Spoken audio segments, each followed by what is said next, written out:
So the first phase is capturing your existing strategy in a strategy model. What this looks like is as follows. In the balanced scorecard framework, we use the traditional 4 perspectives of financial, customer, internal, and enablers. But if you have a different framework like Six Sigma or Lean, we can use those perspectives as well. The net concept is we need a broader view than just the financials. In the balanced scorecard model, we understand that in the private sector, our overall goal is to achieve financial success. To do that, you have to make your customers happy. And in the HR department's case, those customers are mostly internal customers, but also, of course, reflect on external customers. To make the customers happy, we need the right internal processes, and to build and maintain those processes, we need the right enablers. So let's take a look at how we build a strategy model. In this case, the overall HR department's objectives in a financial sense are making sure that we have the right skills available for the right job at the lowest cost. So if those are our objectives, financial objectives in the HR structure, we draw a strategy map as this. Overall, we want to maximize return we get on each employee. To do that, there's a couple of things we need to do. One is match the job skills to the job, and if we do that, that will help maximize return. And secondly, we need to manage our HR costs, and these 2 things will help maximize return. Well, what do our customers expect from us? Well, what they want from us is the right skills and a well-managed HR function. So as a strategy map, it would look like this. We believe that if we build competitive capabilities, that will allow us to help match the right skills to the job.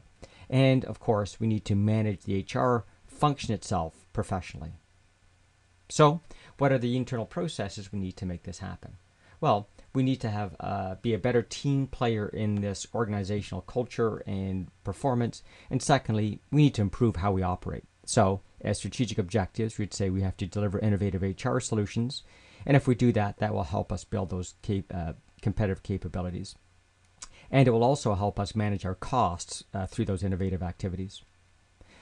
We also need to continually improve what we do in the human resources function. And underpinning all of that is we need to partner with the business units to understand what things we need to improve and what elements we need to innovate. Supporting all of this, the foundational elements or enablers are we need to focus on making sure that we build the HR competencies, making sure that we can leverage technology, and finally creating a culture or climate for action inside the HR function. So all we've done is we've captured the existing strategic intent of the HR function. In fact, if you want, you can build this model first and take it to the other departments and the overall organization leadership team and get their agreement that these are your objectives and how they work together. The next step is to agree amongst your leadership team what the priorities are.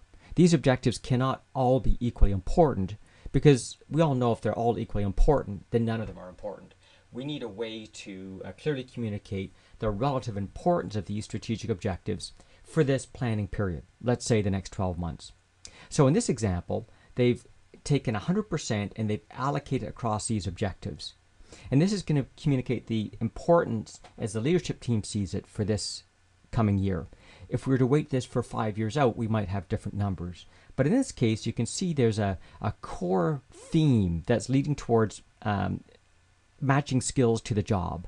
And there's a number of objectives that lead up to making that happen. In fact, if we add up those weightings, 10 plus 15 plus 15 plus 20 plus 20, by far this is the core focus of the HR function for the coming year. Now, in most cases, we expect the weighting, once we've accomplished some of these foundational elements, the weighting to shift up. But the net is the weighting communicates a relative importance, period on period.